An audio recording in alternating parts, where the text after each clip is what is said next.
ಈಗ ಗ್ಯಾಮ್ಲಿಂಗ್‌ನ ಪ್ರೊಫೆಷನಲಿ ಮಾಡ್ಕೊಳ್ಳೋಣ ಅಂದ್ಬಿಟ್ಟು ಒಂದು 6-7 ಲಕ್ಷ ಖರ್ಚು ಮಾಡಿ ಒಂದು ಆಫೀಸ್ ರೆಡಿ ಮಾಡ್ಕೊಂಡಿದ್ದು. ಎಷ್ಟು ಲಾಭ ತೆಗೆದ್ರಿ ಆ ಆಫೀಸಿಂದ? ಸೊ ಲಾಭ ಏನು ₹1 ಮಾಡಲಿಲ್ಲ, ಎಲ್ಲ ಲಾಸೇ ಮಾಡ್ಕೊಂಡಿದ್ದು. ನಿಮ್ಮ ಹತ್ರ ಕಾರ್ ಏನಾದ್ರು ಇತ್ತಾ? ಹೌದು ಸರ್, ನನ್ನ ಹತ್ರ ಒಂದು ಜಿಪ್ಸಿ ಇತ್ತು, ಒಂದು ಸ್ಪಾರ್ಕ್ ಇತ್ತು, ಒಂದು ಸ್ಕೋಡೋ ಸೂಪರ್ಬು, ಅದು ಅಣ್ಣ ಯೂಸ್ ಮಾಡ್ತಾನೆ, ಅದು ನಾವೇ ತಗೊಂಡಿದ್ದು. ಇವಾಗಲಿದೆ ಸ್ಕೋಡೋ ಸೂಪರ್ಬ್ ಇದೆ, ಬಟ್ ನಾನು ಇವಾಗ ಎಲ್ಲ ಕಳ್ಕೊಂಡಿದ್ದೀನಿ, ಫ್ಯಾಮಿಲಿ ಜೊತೆನೇ ಹೋಗಿಲ್ಲ ನಾನು. ನಿಮ್ಮ ಹತ್ರ ಇತ್ತು ಅನ್ನೋದಕ್ಕೆ ಡಾಕ್ಯುಮೆಂಟ್ಸ್, ಫೋಟೋಸ್ ಎಲ್ಲ ಇದೆ ಸರ್. ನಾನು ಆ್ಯಕ್ಚುಲಿ ಜಿಪ್ಸಿಲೇ, ನಾನು ಕಿರಣ್ ಅಂತ ಹೇಳಿದ್ರೆ ಜಿಪ್ಸಿ ಕಿರಣ್ ಅಂದರೆ ಯಾರು ಬೇಕಾದ್ರೂ ಹೇಳ್ತಾರೆ ನನ್ನ ಊರಲ್ಲಿ. ನಾನು ಜಿಪ್ಸಿಲೇ ಓಡಾಡ್ತಾ ಇದ್ದಿದ್ದು. ಸೊ ಎಲ್ಲ ಕಳ್ಕೊಂಡ್ರಿ. ಹ್ಞೂ ಮತ್ತೆ ಮತ್ತೆ ಹೇಗಿತ್ತು ನಿಮ್ಮ ಲೈಫು?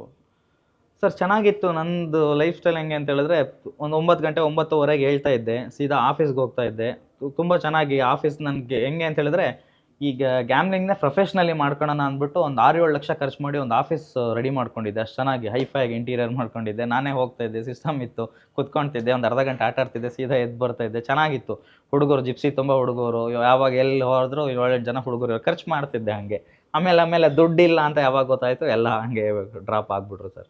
ಆಫೀಸ್ ಮಾಡಿದ್ರ ಹೌದು ಇದಕ್ಕೋಸ್ಕರ? ಹೌದು ಸರ್, ಆಫೀಸ್ ಇದಕ್ಕೋಸ್ಕರ ಅಂತಾನೆ ಮಾಡ್ಕೊಂಡಿದ್ದೆ. ಎಷ್ಟು ಲಾಭ ತೆಗೆದ್ರಿ ಆ ಆಫೀಸಿಂದ? ಆಫೀಸ್ ರೆಡಿ ಮಾಡಕ್ಕೆ 7 ಲಕ್ಷ ಖರ್ಚಾಗಿತ್ತು, ಲಾಭ ಏನು ₹1 ಮಾಡಲಿಲ್ಲ, ಎಲ್ಲ ಲಾಸೇ ಮಾಡ್ಕೊಂಡಿದ್ದು. ಬಟ್ ಏನಂದ್ರೆ ಇದನ್ನ ಪ್ರೊಫೆಷನಲಿ ಮಾಡೋಣ, ಯಾಕೆ ಇದನ್ನ ಮಾಡಬಾರ್ದು? ಇದು ಇಲ್ಲಿಗಲ್ ಅಂತ ನಿಮಗೆ ಗೊತ್ತಿದ್ರು ಇದನ್ನ ಪ್ರೊಫೆಷನಲ್ ಆಗಿ ಮಾಡ್ಬೇಕು ಅಂತ ಅನಿಸ್ತಾ? ಎಲ್ಲರೂ ಮಾಡ್ತಾ ಇದ್ರಲ್ಲ ಸರ್, ಎಲ್ಲರೂ ಇಡೀ ಪ್ರಪಂಚನೇ ಇದ್ರಲ್ಲಿ ಇರ್ಬೇಕಾದ್ರೆ ನಾವು ಮಾಡೋದ್ರಲ್ಲಿ ಇನ್ನೇನು ತಪ್ಪಿದೆ? ಅವಾಗೆಲ್ಲ ಇದನ್ನ ಬ್ಯಾನ್ ಏನು ಮಾಡಿರ್ಲಿಲ್ಲ, ಎಲ್ಲ ಓಡ್ತಾ ಇತ್ತು.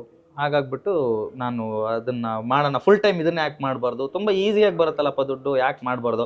ಇದಕ್ಕೇನೇನು ಡಿಗ್ರಿ ಮಾಡಬೇಕಾಗಿಲ್ಲ, 3 ವರ್ಷ 4 ವರ್ಷ ಇಂಜಿನಿಯರಿಂಗ್ ಮಾಡಬೇಕಾಗಿಲ್ಲ, ಸಾಕು ಸ್ವಲ್ಪ ತಲೆ ಸ್ವಲ್ಪ ಪೇಷನ್ಸ್ ಇದ್ರೆ ನಾವು ಮಾಡ್ಬೋದು ಅಂತ ಆ ಥರ ಥಿಂಕ್ ಮಾಡ್ಬಿಟ್ಟು ಮಾಡಿದ್ದು ಸರ್. ನಿಮ್ ಪ್ರಕಾರ ಈಗ ಇತ್ತೀಚಿನ ದಿನಗಳಲ್ಲಿ ಯಾವ ತರದ ಗ್ಯಾಮ್ಲಿಂಗ್ ಎಲ್ಲ ನಡೀತಿದೆ, ಅದ್ರ ಬಗ್ಗೆ ಏನಾದ್ರು ನಿಮಗೆ ಗೊತ್ತಿದೆಯಾ?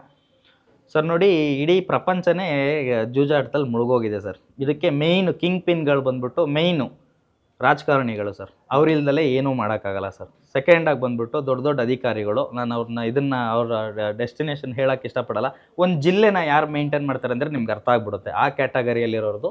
ಅವ್ರುಗಳ ಸಪೋರ್ಟ್ ಇಲ್ದಲೆ, ಅವ್ರದ್ದಿಲ್ದಲೆ ಇಲ್ಲಿ ಏನೂ ನಡೆಯೋಕ್ಕಾಗಲ್ಲ ಸರ್. ಯಾಕೆಂದರೆ ಯಾವುದೋ ಒಂದು ರೋಡ್ ಗಲ್ಲಿಲೋ ಒಂದು ಸಣ್ಣ ರೂಮಲ್ಲಿ ಕುತ್ಕೊಂಡು ಒಂದು 4 ಜನ ಇಸ್ಪಿಟ್ ಆಡಿದ್ರೆ ಏನೋ ದೊಡ್ಡ ಸಾಧನೆ ಥರ ಪೊಲೀಸ್ನವ್ರು ಹಿಡ್ಕೊಬಂದು ಬೆಳಗ್ಗೆ ದಿನ ಟಿ ವಿ ಕೊಟ್ಬಿಟ್ಟು ಜೂಜು ಅಡ್ಡೆಯ ಮೇಲೆ ದಾಳಿ, ಇಷ್ಟು ಜನ ಬಂಧಿಸಿದ್ದೀವಿ ಅಂತ ಹಾಕ್ತಾರೆ. ಇಲ್ಲಿ ಕುಲ್ಲ ನಡೀತಾ ಇದೆಯಲ್ಲ ಸರ್, 1000 ಕೋಟಿ ಟ್ರಾನ್ಸಾಕ್ಷನ್ ಆಗುತ್ತೆ ಸರ್. ಯಾವನ್ ಏನು ಮಾಡೋಕ್ಕಾಗಿದೆ ಸರ್? ಓಪನ್ ಆಗಿ ಇವತ್ತು ನಡೀತಾ ಇದೆ ಸರ್.